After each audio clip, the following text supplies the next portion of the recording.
बेंगलुरु के मारूफ बिजनेसमैन अमानत बैंक के सदर अब्दुल रफ़ीक साहब ने विजयपुर यानी केआरपुरम के अहाते में दोड्डना कुंडी के 5 एकड़ ज़मीन का मामला उठाया था, जिसमें उन्होंने कई लोगों को इस ताल्लुक़ से चैलेंज भी किया था कि उन पर जो इल्ज़ामात लगाए हैं वो साबित करें।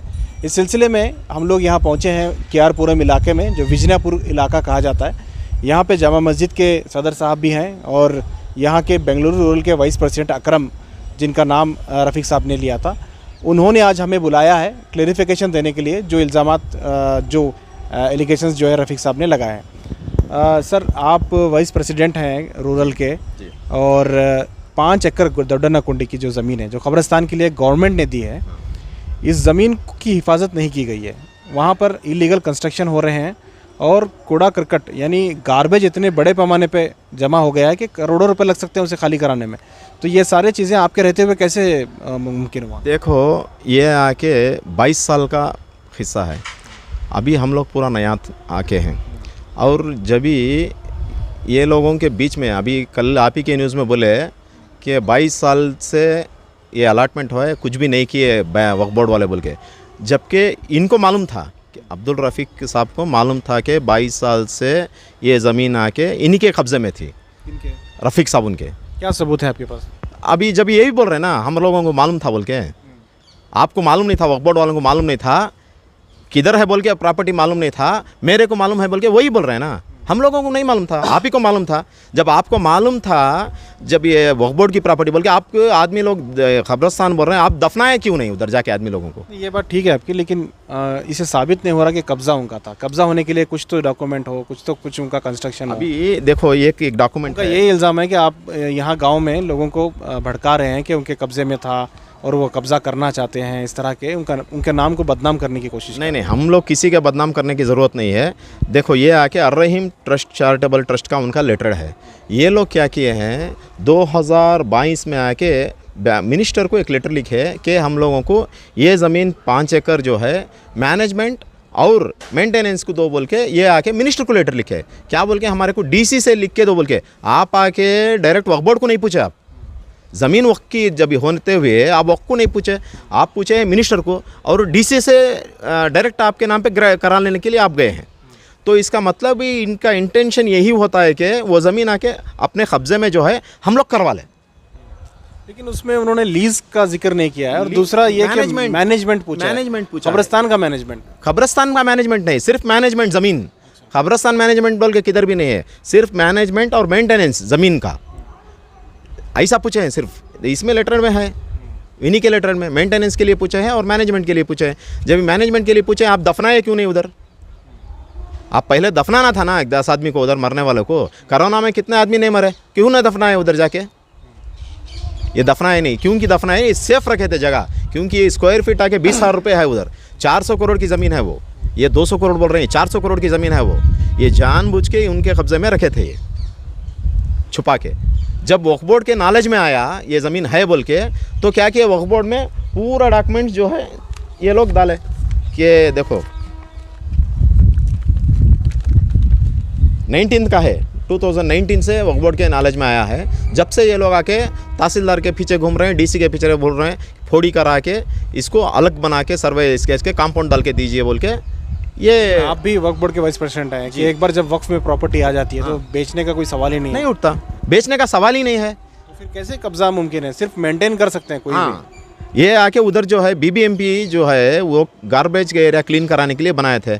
अभी बीबीएमपी कमिश्नर को भी जब साहब आए, शाफी सादी साहब, जब भी बात की है तो वो क्या बोले, आप जब चाहे बोले था हम लोग हटा देंगे बोल के बोले हैं। तो वो भी गवर्नमेंट है, ज़मीन में वक्फ बोर्ड भी गवर्नमेंट का है। जब ये बात की है तो हट रहेगा। तो आप इसके बीच में जो पूछ रहे हैं मेंटेनेंस को हम लोगों को दो, जब ये आपको नहीं दिए तो गुस्सा आ गया, हम लोगों को नहीं दिया। उनका ये कहना है कि मैं सिर्फ मैनेजमेंट के लिए पूछा हूँ ताकि वहाँ कब्रिस्तान बनाया जा सके, डेवलप किया जा सके। उनका कहना है कि उनके चैरिटी इदारे हैं, मस्जिद के मुतवल्ली हैं, अगर उनको दिया जाता है तो वहाँ डेवलप करेंगे, पैसा अपना खुद का लगा के डेवलप करेंगे। क्या गलत है? नहीं, पूरा बेंगलुरु में एक ही आदमी नहीं है अर्रहीम ट्रस्ट डेवलप करने के लिए, बहुत इदारे हैं। अभी बाजू ये है विजनापुरा वाला लोग, ये भी लोग भी पूछ रहे हैं, ये लोग भी दिए हैं, ये लोग भी दिए हम लोगों को दो मैनेजमेंट के लिए बोल के। और आप आप भी बोले हैं कि इस कॉलेज को पूछे हैं बोल के। 6.5 लाख रुपए किराए में साल का। एक प्रेसिडेंसी कॉलेज का जिक्र उन्होंने किया कि 6.5 लाख रुपए, तकरीबन 6,35,000 रुपए सालाना रेंट पे जो है उन्होंने पूछा है। आप पूछे रहेंगे, पूछे रहने से कोई बात नहीं, पूछने और देने में फ़र्क है। कोई भी आके ज़मीन पूछ सकते हैं, लेकिन देने में जब तक देते नहीं, जब तक उनके ऊपर एलिगेशन नहीं है। पूछने में 100 आदमी पूछ सकते हैं, दिए तो नहीं ना। आप देने से पूछो, दे के रहने से, भाई आप कर दिए हैं, दे दिए हैं, साइन हो गया है बोलने से आप पूछो। 100 आदमी पूछने से उसके ऊपर एलिगेशन नहीं होता ना। वो जब भी खाली जगह पड़ा है बोलने से, एजुकेशन के लिए वही पूछ रहे हैं, नहीं दिए उसको, उनको भी। अभी कोतूर वाले भी पूछे हैं। अच्छा, उनका चैलेंज था कि उनका नाम बदनाम किया गया कि वो लीज़ पे पूछ रहे थे ताकि अपने प्राइवेट यूज़ के लिए किया जाए। उन्होंने चैलेंज किया कि मेरे लीज़ का कोई लेटर आपके पास है तो दिखाएं, मैंने सिर्फ मेंटेनेंस के लिए मांगा है, मुतवल्ली बनाने के लिए कहा है। तो वो तो शाफी सादी साहब के साथ बोले हैं, वो भी डॉक्यूमेंट्स उठा रहे हैं, वो भी स्टेटमेंट देंगे आज नहीं तो कल। वो थोड़ा बिजी में है, उसके बारे में देंगे। और आप भी उनके ऊपर जो बोल रहे हैं, इल्ज़ाम जो बोल रहे हैं, पहले के इंटरव्यू में बोले हैं चोर बोल के, और दूसरे 420 बोल के बोल रहे हैं। इनको 80 साल हो गए, इनको इसीलिए अमानत बैंक में दिए हैं। इनको समझ में आ रहा है, इनकी उम्र होने के बाद ये लोग किसको क्या बोल रहे हैं सोचना चाहिए। एक वो भी रेपुटेड इंसान है, तो आप 420 कैसे बोल सकते हैं? आप 420 बोलने से इनका 30 डिस्ट्रिक्ट है, 30 डिस्ट्रिक्ट के चेयरमैन है। अगर 30 प्रेसिडेंट को भी बोल देंगे ना जवाब दो बोल के, ये 30 चेयरमैन को ये लोग झेलेंगे नहीं, उतना जवाब आपको आएगा। नहीं, आप चाहते क्या है? 5 एकड़ जो ज़मीन है दोड्डना कुंडी की, वो कब्रिस्तान बने कि ना बने? नहीं, कब्रिस्तान बनना चाहिए, लेकिन उधर जो है फुल डेवलप्ड एरिया है। वो आप चाहो तो एक बार जाके उधर देखिए। जब डेवलप बहुत एरिया हो गया तो कब्रिस्तान बनाने में थोड़ा तकरार आता है।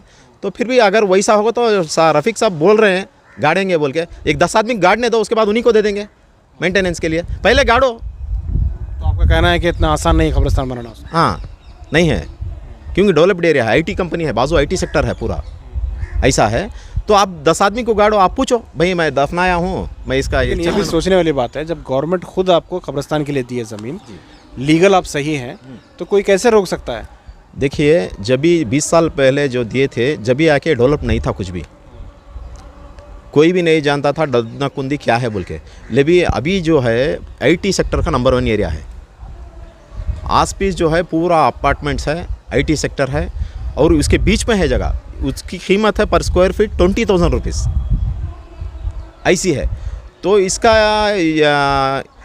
जवाब तो साफ देंगे, इसको डेवलप क्या करना है, बोर्ड देगी, बोर्ड में कमेटी में रहेंगे, मिनिस्टर हैं, वो लोग डिसाइड करेंगे, हम लोग डिसाइड। आप क्या चाहते हैं? आप क्या चाहते हैं? जो भी है कौम के लिए अच्छा होने से बस है। या कॉलेज बनाओ, या कब्रिस्तान बनाओ, या दूसरा मस्जिद को दो, कुछ भी दो। हम लोग अगर रफ़ीक साहब लेके कुछ डेवलप करते हैं तो आपको कोई एतराज़ है? नहीं, हमारे को कुछ एतराज़ नहीं है। ट्रस्ट के लिए हम लोग का एतराज़ है बस। आप ट्रस्ट को पूछे क्यों, इतने ही हमारी बात है। मस्जिद को अगर पूछेंगे, क्योंकि मुतवल्ली भी है मदीना मस्जिद के, सही है, तो उसके थ्रू पूछेंगे तो आपको एतराज़ नहीं है? नहीं है, सिर्फ ट्रस्ट से एतराज़ है। लेकिन ट्रस्ट से एतराज़ क्यों है आपको? बहुत सारे इदारे कब्रिस्तान जो ट्रस्ट ही चलाते हैं, जैसे ईदगाह कुद्दूस साहब का एक ट्रस्ट है, जुमा मस्जिद ट्रस्ट है, इसी तरह से मैसूर रोड का एक CMA ट्रस्ट चलाता है। तो ऐसे बहुत सारे ट्रस्ट मेंटेन करते हैं, ये मेंटेनेंस होता है, इस पे क्यों एतराज़ है? अभी आप ही बताए, आपकी न्यूज़ में प्रिंसटन कॉलेज को दिए हैं 6.5 लाख रुपये सालाना दिए हैं, बहुत कम में दे दिए हैं, 200 करोड़ की प्रेसिडेंसी कॉलेज का बोल के आप ही बोल रहे हैं। आप कितने लाख देते हैं पूछिए उनको, क्योंकि आप दे रहे हैं किसको? वक्फ को दे रहे हैं। वक्फ को किसका जाएगा? कौम को पैसा जाएगा, उसका पैसा। आप कितने लाख देते हैं वो सोच लीजिए पहले, आप सोच के आप बताइए। उन्हीं को पूछिए, बोले आप ट्रस्ट को पूछ रहे हैं ना, 6.5 लाख में बहुत कम बोल रहे हैं ना, इनको बोलिए सालाना 20 लाख या 30 लाख दे बोल के ले लेने दो, कौम का भला होता है ना। जब भी फ्री में पूछने से सबको होता है तकलीफ। कोई वक्फ बोर्ड वाला उठा के ऐसे नहीं देता, फ्री ले लो भाई बोल के। ये वक्फ बोर्ड वाला बोलने से गवर्नमेंट की प्रॉपर्टी है, अपनी प्राइवेट प्रॉपर्टी ने उठाया, लो चलो दे देंगे बोल के, ऐसा नहीं है। अच्छा, ये मुतवली साहब बैठे हैं, आप भी कुछ सदर हैं जमात के, जमा मस्जिद के, तो जामा मस्जिद के, तो आप भी एक एप्लीकेशन डाले हैं उस 5 एकड़ ज़मीन के लिए? हमें कॉलेज बनेंगे अगर वो सोचे थे, हमें कब्रिस्तान बनाना नहीं नहीं, आपको? कॉलेज के वास्ते सोचे थे हमें, कॉलेज कब्रिस्तान बनेंगे करके। हमारे अंडर में आ गया तो 2 एकड़ है, कॉलेज और कब्रिस्तान बनेंगे।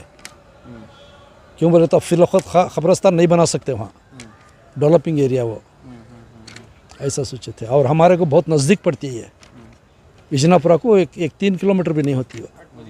8 मस्जिदें हैं इधर, कब्रस्तान भी नहीं है यहाँ। एक रेलवे एक्वायर कर लिया, एक हाईवे एक्वायर कर लिया सामने। तो कब्रिस्तान की ज़रूरत है, मतलब है बहुत सख्त ज़रूरत है हमने। तो 5 एकड़ भी अगर कब्रिस्तान की कोशिश की जाए तो 5 एकड़ कब्रिस्तान किया जा सकता है। वो आराम से कर सकते हैं। तो ये मामला है। इस तरह से अकरम साहब ने भी बताया कि एतराज़ उनको सिर्फ ट्रस्ट को देने से है। अगर रफ़ीक साहब मस्जिद के थ्रू इसे डेवलप करना चाहते हैं या फिर इसे लीज़ पे लेके, मतलब जैसे कि आपका कहना था कि अच्छा रेंट दे के अगर वो लेना चाहते हैं इस प्रॉपर्टी को ले सकते हैं। इनकी अपनी राय है, क्योंकि ये इस इलाके के हैं और इन पर एलिगेशन उन्होंने लगाया और इन्होंने भी उनके ताल्लुक से कहा है। बहरहाल हम कोशिश करेंगे कि दोडरना कुंडी की ज़मीन को भी आपके सामने पेश कर और सकें। एक मेरी पर्सनल रिक्वेस्ट, गड़े हुए मर्दे ना खोदे बोलिए। गड़े हुए मर्दों को खोदने से आप ही को तकलीफ़ है। उम्र 80 साल हो गई है, किसको पता कल कौन जिएगा मरेगा मालूम नहीं। किसी की दुनिया किसी को कायम नहीं है। उम्र हो गई है, उस लिहाज से आप रहिए। क्योंकि आपने हमारे बाप के नाम उठाए हैं, मेरी माँ का नाम उठाया है, क्योंकि मेरी माँ मरहूम है अभी। ये जो बोल रहे हैं ये फर्स्ट एंड लास्ट में बोल रहा हूँ इनको। नेक्स्ट अगर ये बोलेंगे तो मैं दूसरा बोलूँगा इनके ऊपर, या मेरे ऊपर डिफेमेशन केस डाले या कुछ भी डाले, इसका परवाह मैं नहीं करूँगा। केस लड़ने के लिए मैं भी तैयार हूँ और इनके ऊपर भी मैं डिफेमेशन केस डालूंगा। और ये फर्स्ट एंड लास्ट इनको समझा रहा हूँ। इनकी उम्र के लायक से ये इनका एहतियाज करता हूँ मैं। लेकिन ये बताइए, आपने क्या उनके नाम को बदनाम करने की कोशिश नहीं की? मेरे को ज़रूरत क्या है? मैं सवेरे जाता हूँ 10 बजे ऑफिस, तो मैं रात में आता हूँ 10 बजे रात घर पे। तो कुछ गलत फहमी है? मैं किसी को मिलता ही नहीं, KR पर मैं किसी को मिलता ही नहीं। मैं तो किसको बोले हैं वो बोलने तो बोलने दीजिए मेरे को। ऐसा आदमी फलाना आदमी को तुम बोला है बोल के ये चुपके। ये क्या है, इनको तकलीफ़ है कि इस प्रॉपर्टी में मैं रुकावट बना बोल के। उनको अंदर से जलसी हो गई। ये नाम बदनाम करने से कोई ये नहीं है। इज़्ज़त देने वाला लेने वाला ऊपर वाला है, ये कोई बात नहीं है। और ये बार बार बोल रहे हैं साफ़ी साहब को भी 420 है, चोर है बोल के। ये इनको इनका मुंह रोकने के लिए बोल दीजिए। आपके माध्यम से मैं बोल रहा हूँ, इनका मुंह को कंट्रोल रखिए बोलिए। अगर कंट्रोल छोड़ के बोलेंगे ज़बान को तो पूरा डिस्ट्रिक्ट का लोग, पूरे स्टेट का लोग जवाब देगा इनको। बहरहाल ये 5 एकड़ ज़मीन का मामला है जो गवर्नमेंट ने कब्रिस्तान बनाने के लिए अलॉट किया था बहुत साल पहले। 2019 में इसका इल्म वक्फ बोर्ड को होता है कि ये वक्फ बोर्ड को रजिस्टर्ड प्रॉपर्टी है। उसके बाद से इस प्रॉपर्टी को लेकर काफ़ी हंगामा हुआ है। रफ़ीक साहब ने इस प्रॉपर्टी को मेंटेन करने या मुतवली बनाने के लिए एक लेटर जो है वक्फ बोर्ड को देते हैं और एक मिनिस्टर को भी उनके तरफ से एक लेटर जाता है। उसके बाद जो है एक बयान में जो है मौलाना शाफी सादी ने इस मामले को उठाया था कि 5 एकड़ ज़मीन लीज़ पे मांगा जा रहा है, गैर कानूनी तौर पर कब्ज़ा करने की कोशिश की जा रही है। उसके बाद एक दूसरे के बयानबाजी का सिलसिला जारी है। बहरहाल हम यहाँ पहुँचे थे। KR पुरम का ये इलाका है, विजनापुरा इसे कहा जाता है। और यहाँ की जमा मस्जिद के ज़िम्मेदारान और यहाँ के जो वक्फ बोर्ड के वाइस प्रेसिडेंट हैं रूरल के, वो भी अपनी वजाहत पेश किए हैं। बहरहाल हम कोशिश करेंगे कि आने वाले दिनों में आपको दोडरना कुंडी की जो 5 एकड़ ज़मीन है, बहुत ही कीमती ज़मीन है, उसे कब्रिस्तान बनाया जाता है या नहीं, इस पर भी हम आपको तफसीलात देंगे।